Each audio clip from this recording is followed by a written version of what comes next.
হর হর মহাদেব বলে শুরু করলাম আজকের ভিডিওটা। আজকের ভিডিওটা দেখতে আপনাদের খুবই ভালো লাগবে আশা করি। তো চলুন দেখতে থাকুন ভিডিওটা। আজকে ছিল একটা গৃহপ্রবেশের নিমন্ত্রণ, তাই একটা আমার বান্ধবীর বাড়ি। তো চলে এসেছি তাদের বাড়িতে। সকালে পুজো হয়েছিল ভোলানাথের। তো এখন শ্রাবণ মাস, এখন তো শিব পুজোই হবে। এই দেখুন এখানে ভোলানাথের পুজো হয়ে গেছে আর রাতে ছিল খাওয়া দাওয়া। তো কত সুন্দর সাজিয়েছে পুরো বাড়িটা, তো খুবই ভালো লাগছে। এখানে অনেক সবাই লোকজন এসে গেছে, আমরাও চলে এসেছি।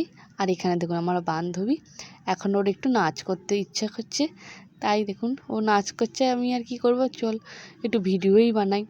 আর ও খুব ভালো নাচও করে, দেখছেন ওর যে এত এনার্জি।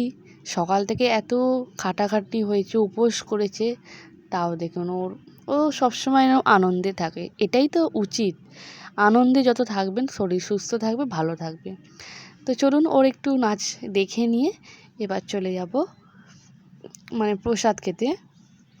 তো আপনাদের কেমন লাগলো ভিডিওটা অবশ্যই কিন্তু জানাবেন কমেন্টে। আর আমার বান্ধবীর নাচ কেমন লাগলো অবশ্যই জানাবেন। ভালো লাগলে একটা লাইক করে দেবেন, আর কমেন্টে সবাই হর হর মহাদেব লিখে দেবেন। এই দেখুন সবাইকে টেনে টেনেও নাচাচ্ছে, নিজেও নাচছে, সবাইকে ধরে ধরে নাচাচ্ছে। তো খুবই ভালো লাগলো, আনন্দ লাগলো। তো চলুন এবার খাওয়া দাওয়া সেরে নিই, অনেকটাই রাত হয়ে গেছে। তো রাতের প্রসাদে হয়েছিল লুচি,